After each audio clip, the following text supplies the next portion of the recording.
Hello people, నేను ఈరోజు మీ ముందుకు ఒక కొత్త వీడియో తీసుకొచ్చాను. ఈరోజు ఏంటంటే గులాబ్ జామ్. ఈరోజు మా పాప గులాబ్ జామ్ అడిగింది, నేను గులాబ్ జామ్ చేయబోతున్నాను.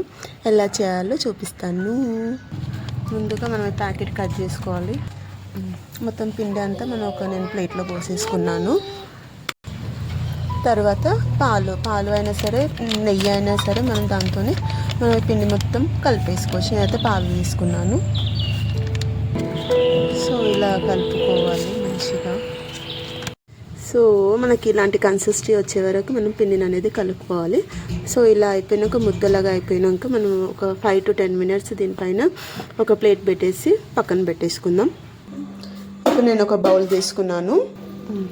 స్టవ్ ఆన్ చేసుకొని దానికి సరిపడా షుగర్ వేసుకుని, అయితే 900 grams అయితే షుగర్ తీసుకున్నాను.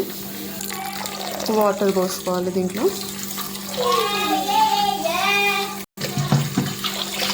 బౌల్స్ లాగా దీన్ని మనం చేసుకోవాలి. సో ఇలా నేను బౌల్స్ చేసుకున్నాను. తర్వాత నెక్స్ట్ ఏంటో చెప్తా. ఇంకో బౌల్ తీసుకొని కొంచెం ఆయిల్ పోసుకుంటాను. సరిపడా ఆయిల్ మనం తీసుకున్న తర్వాత ఆయిల్ హీట్ ఎక్కాలి. మనం గ్యాస్ కూడా ఫుల్ పెట్టుకోవచ్చు.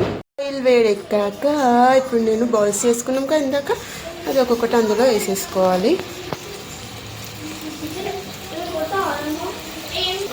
ఇలా బ్రౌన్ కలర్ వచ్చే వరకు మనము డీప్ ఫ్రై అనేది చేసుకోవాలి.